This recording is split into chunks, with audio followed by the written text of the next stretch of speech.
Terima kasih pemirsa, Anda kembali menyaksikan Kominfo Newsroom. Presiden Joko Widodo mengingatkan bahwa anggaran pendapatan dan belanja negara harus menjadi instrumen fiskal untuk mengentas kemiskinan, pengurangan ketimpangan, penciptaan lapangan kerja, serta mendukung ruang gerak perekonomian. Presiden juga menegaskan seluruh kementerian harus mengkoordinir daerah dan menginstruksikan kepada daerah dalam mengoptimalkan APBD untuk memacu ekonomi daerah. Presiden Joko Widodo menginstruksikan para menteri dan kepala lembaga agar APBN 2023 difokuskan untuk berbagai program produktif, guna menciptakan lapangan kerja dan pengentasan kemiskinan. Hal tersebut disampaikan Presiden pada sidang Kabinet Paripurna di Istana Negara Senin 16 Januari 2023 mengenai evaluasi anggaran pendapatan dan belanja negara tahun 2022 serta rencana program dan anggaran tahun 2023. Lebih jelas, Presiden menyampaikan APBN 2023 harus fokus menyelesaikan berbagai program prioritas nasional, baik dari segi penurunan stunting, penurunan kemiskinan ekstrim, ketahanan pangan hingga agenda menjelang pemilu. Kementerian juga harus mengkoordinir daerah dan menginstruksikan kepada daerah dalam mengoptimalkan APBD untuk memacu ekonomi daerah. APBD harus sinkron dengan berbagai program prioritas nasional, yakni ekonomi kerakyatan yang berkaitan dengan ekspor dan investasi. Daerah dan pusat juga harus bekerja sama menekan laju inflasi agar berada di bawah 5%. Saya minta untuk APBN 2023 betul-betul difokuskan pada kegiatan-kegiatan, pada program-program yang betul-betul produktif. Utamanya dalam rangka penciptaan lapangan kerja dan pengentasan kemiskinan.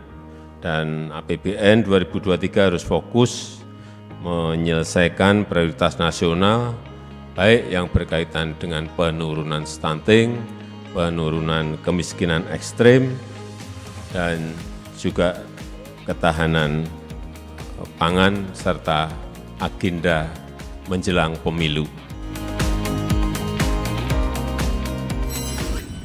Kita ke informasi selanjutnya pemirsa, pemerintah Singapura mendukung keketuaan Indonesia untuk KTT ASEAN tahun 2023 dan upaya Indonesia menjadikan Asia Tenggara sebagai pusat ekonomi dunia di masa mendatang.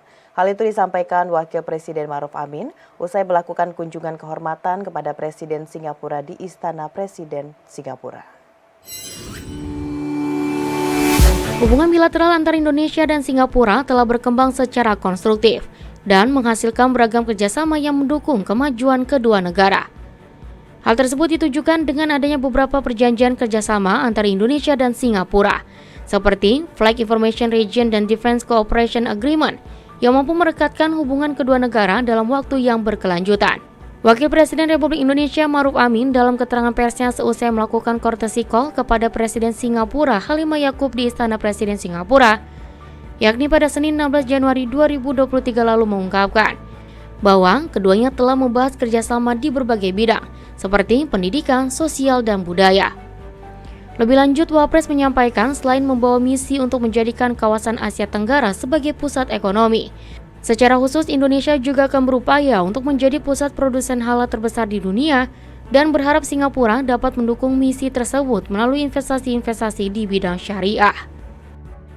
Saya juga sampaikan bahwa Indonesia sekarang ini sedang berusaha untuk menjadi pusat produk ekonomi, produk halal dunia. Dan saya ingin menyampaikan Indonesia akan membangun kerjasama dengan Singapura dan mengharapkan Singapura akan mengambil peran dalam ikut berinvestasi di bidang produk halal di Indonesia. Dan Singapura sangat merespon dan mengajak bahwa memang masalah produk halal ini tidak hanya sampai di tingkat ASEAN, tapi memang juga mempunyai pasar yang besar di tingkat global.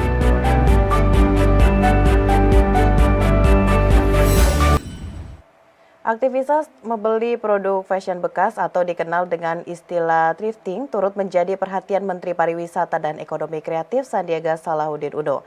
Hal ini menjadi kesempatan bagi pelaku ekraf untuk membangun sentra-sentra flea market khusus untuk barang bekas dalam negeri. Menteri Pariwisata dan Ekonomi Kreatif Sandiaga Salahuddin Uno dalam The Weekly Brief mengatakan mendukung bisnis thrifting atau menjual baju dan sepatu bekas layak pakai yang tengah digemari anak muda Indonesia. Menparekraf menilai bisnis thrifting mampu menjadi peluang pelaku ekonomi kreatif, namun dengan mengedepankan prinsip keberlanjutan lingkungan. Menparekraf juga menyebut peluang usaha thrifting bisa menjadi solusi pengurangan jejak karbon imbas fast fashion yang silih berganti. Sementara itu, Menparekraf mendorong UMKM agar dapat memproduksi produk fashion lokal baru dengan desain unik namun mengutamakan prinsip ramah lingkungan. Dirinya mencontohkan wisata belanja thrifting di kawasan Jalan Surabaya, Menteng, Jakarta Pusat sebagai wisata barang antik eksklusif yang masih diminati sampai saat ini. Nah, sekarang membeli pakaian bekas pun ternyata membantu menyelesaikan permasalahan lingkungan dan tidak menambah jejak karbon. Jadi kegiatan thrifting atau belanja barang bekas ini sekarang menjadi tren dan masuk ke dalam kategori wisata belanja atau shopping. Bapak Menteri Perdagangan melarang impor baju bekas dari luar negeri, berarti ini ada peluang untuk para pelaku ekonomi kreatif lokal. Kita boleh jual barang bekas, tapi tidak boleh impor barang bekas. Karena kita harus kembangkan kekuatan talenta-talenta ekonomi kreatif kita.